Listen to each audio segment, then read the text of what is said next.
మేడారంలో ఆర్టీసీ బస్సుల రాక కోసం భక్తులు ఆందోళన చేపట్టారు. గంటల కొద్దీ బస్సులు లేక రాకపోవడంతో భక్తులు ఆగ్రహం వ్యక్తం చేస్తున్నారు. నిరీక్షణను తట్టుకోలేక ప్రయాణికులు బస్సు అద్దాలు ధ్వంసం చేశారు.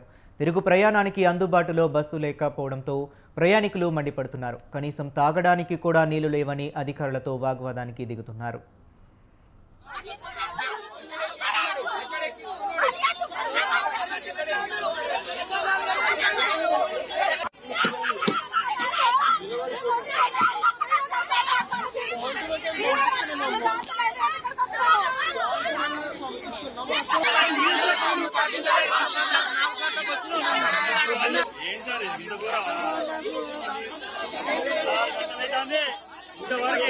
మంచిది కూడా వీడ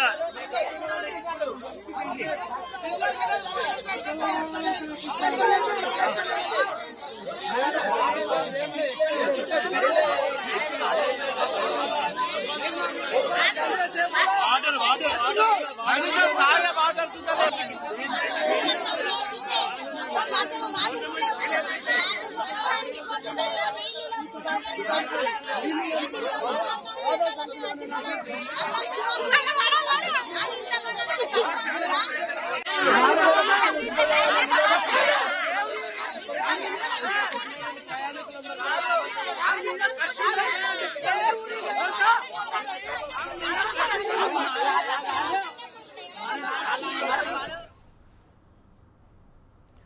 ఇక మేడారంలో ఆర్టీసీ బస్సుల రాక కోసం భక్తుల ఆందోళన చేపట్టారు. గంటల కొద్దీ బస్సులు లేక రాకపోవడంతో భక్తులు ఆగ్రహం వ్యక్తం చేస్తున్నారు. నిరీక్షణను తట్టుకోలేక ప్రయాణికులు బస్సు అద్దాలు ధ్వంసం చేశారు.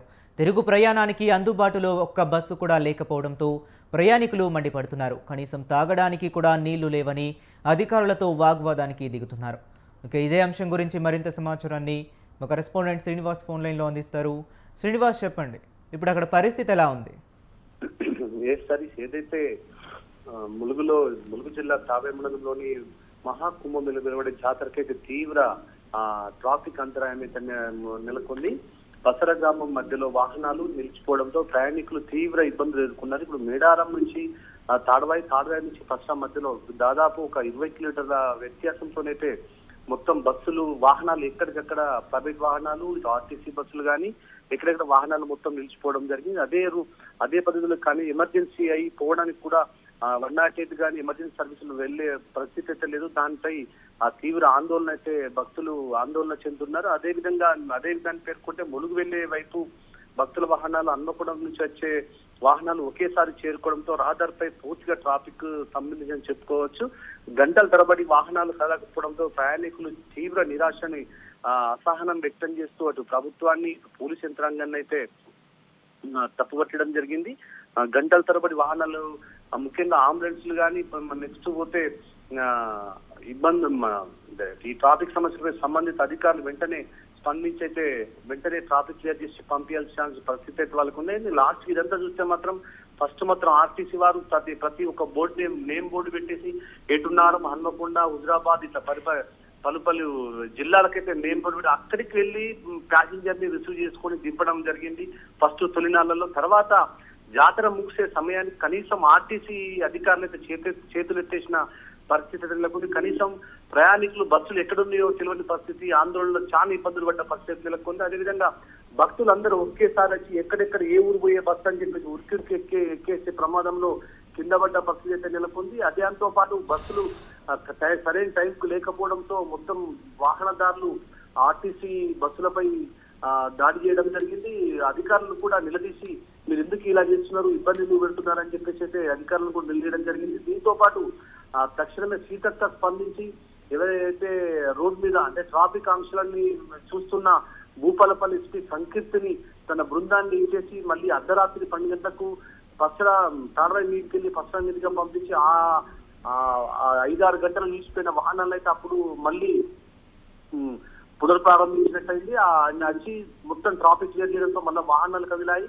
దాంతోపాటు ఈ ఆర్టీసీ అధికారులు అయితే మాత్రం లాస్ట్ దిశలో మాత్రం అసలు ప్రయాణికులు పట్టించుకున్న పరిస్థితి లేదు. దీనిపై రాష్ట్ర మంత్రి సీతక్క మీద కూడా చాలా మంది ప్రయాణికులు అయితే తీవ్ర అసహనాన్ని వ్యక్తం చేశారు. అదే పోలీస్ సిబ్బంది కూడా పూర్తిగా ఈ జాతరలో భక్తులపై కానీ వేరే వివిధ శాఖలపై పూర్తి పెత్తనం చెలాయించి ఇష్టానుసారంగా నెట్టేయడము దూషించడం కూడా జరిగింది. దీనిపై కూడా మేడారం జాతర ఫెయిల్ అయిందని చెప్పుకోవచ్చు. ఎందుకంటే వాళ్ళు కొంతమంది విఐపి దర్శనాలకు మాత్రమే మొత్తము భక్తులను ఆపేసేసి వాళ్ళని దర్శనం చేయించిన దాంతో పాటు ఈ చాలా మంది భక్తులు దూరం తెచ్చిన వాళ్ళు షుగర్ పేషెంట్ ఉంటామని బతిలాండే పోలీసు వాళ్ళు మాత్రం ఎటువంటి కనికరం లేకుండా నెట్టేయడం జరిగింది.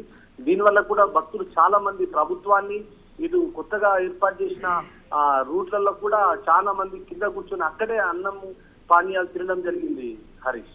ఓకే శ్రీనివాస్, అలాగే దాదాపుగా 3 కోట్ల మంది వరకు భక్తులు వస్తారని మనకి ముందుగానే అంచనా సమాచారం అందుతుంది.